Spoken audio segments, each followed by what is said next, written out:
The Grizzlies just got smacked down by the Oklahoma City Thunder, but the worst part, Memphis was supposed to be the NBA's next big team. Now they're like 10 steps behind OKC, and how are they supposed to improve? I mean, to win, you need a top 5, at least top 10 player.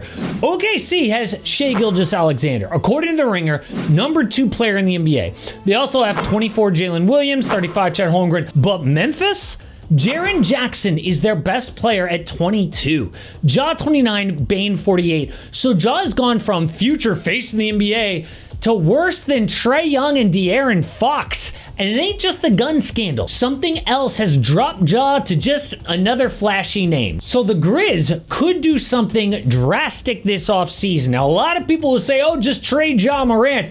Yeah, that's not going to be easy. Can you imagine, like, hey, does anybody want an injury-prone guard who can't shoot in 2025? Oh, by the way, he makes a crap load of money, and he's got gun problems. Well, I can hear the phone ringing now. But wait, there's something else they can do to fix it. But we have gotten some legit classic games already here in the first round. But I have a lot of fun no matter what game I'm watching when I'm playing Pick'em on Underdog. I pick higher or lower for whatever stats or whatever games I'm going to be watching that night. I can win a little money or a lot of money with their game streaks. If I stack 11 in a row, I can up to 1,000x my cash. So let me give you my best 2 picks for tonight. First up is Stephen Curry, higher on his points, and then Tyler Hero, lower on his assists. And best of luck if you're tailing those picks. Check out this map. Underdog's available in all the highlighted states like Texas, where I live, California, or Florida with their game champions. If it's your first time signing up, nothing helps out the channel more than using the promo code AMHOOPS. Plus, you get up to $1,000 in bonus cash and a special free pick. But let's be clear, okay? Nobody feels bad for the Grizzlies. They got a little success and acted like they won the title. Knocked out the Warriors in the play-in. Oh, Triple J tweets some strength in numbers. Like mocking one of the NBA's great dynasties when you haven't done anything. Dylan Brooks said, you know, we're young and the Warriors are getting old, so they know we're coming. Oh, really? Coming where? To the play-in? But what's even worse, Draymond Green literally predicted what happened next. They're young and they don't know how big these moments are. So they're just oblivious to it. Talking to the team that won a championship after they beat you, after they win a championship is an entirely different level of oblivion. And you're now going to be expected to do that, to win these games. And it's not as easy. They're going to get their reality check. Which is exactly what happened. Old Draymond Green might know a thing or two. I guess the Grizz are just another young team that looked really good, but just never panned out. Unless a major change happens this offseason. And don't tell me they were the 2 seed in February. Great, congratulations. Did you also know that after February 8th, they went 1-13 against top 6 teams? In those games, outscored by 126 points.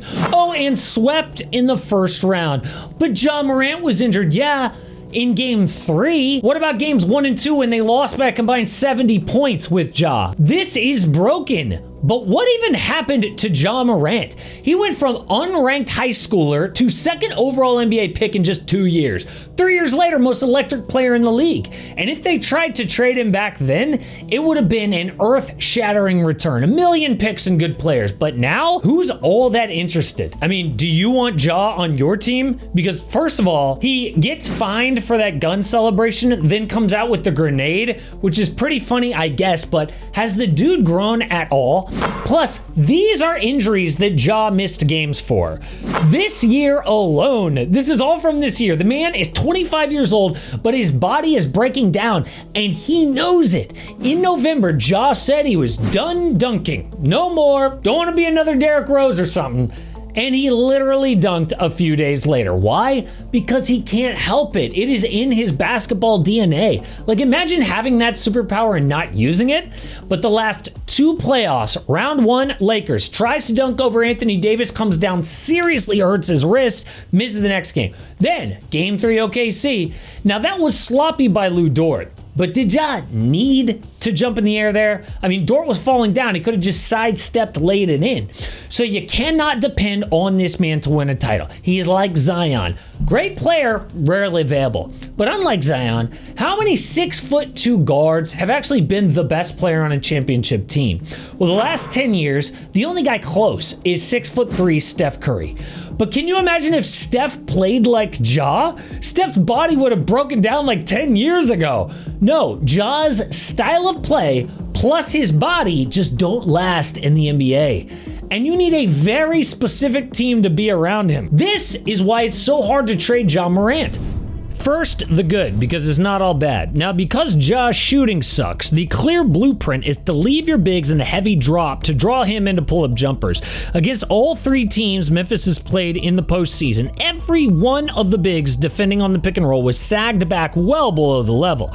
But, to his credit, Ja has developed multiple ways to attack this coverage, where he's comfortable using his body to put his man in jail, then to work his way to open shots to elevate. But when turning off those screens, I'd argue that Ja actually does his best work as a passer. He's very good at using that rim pressure to pull the bigs across, frees up the rim for lobs. Watch him here explode off this screen and pull both Derek Lively and PJ Washington up to then snap the ball back to Zach Edey for a wide open dunk.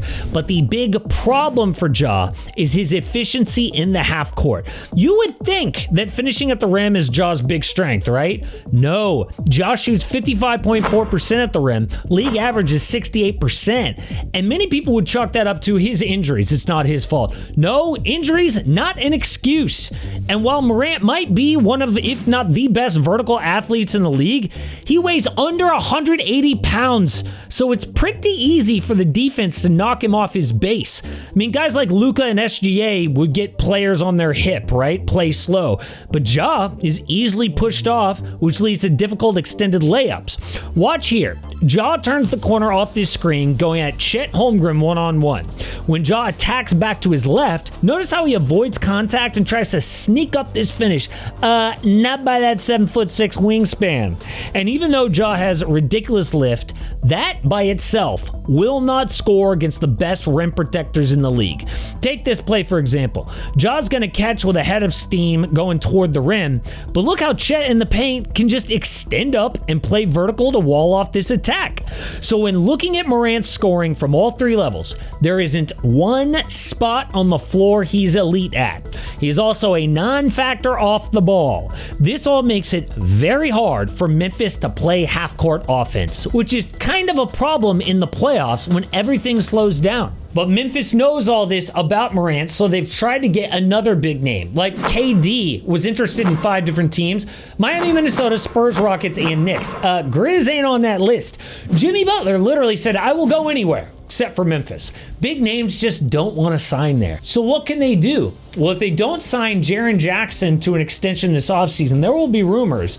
But I think the easiest player for them to trade is Desmond Bane. He's under contract 4 more years and fits on most teams easily, because Bane is a career 41% three-point shooter who dropped 24 points a game last year.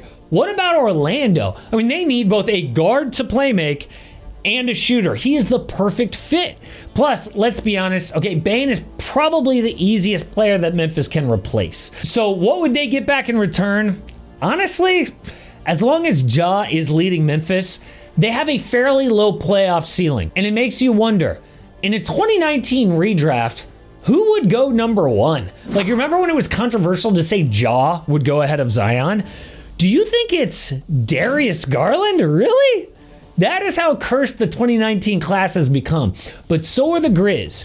I think that they're going to make a big change this summer. I just don't know if anything they do will be good enough. But what about Trae Young? Because he's another big name who's in trade talks. But after what just happened, I think Trae might already be saying goodbye to Atlanta.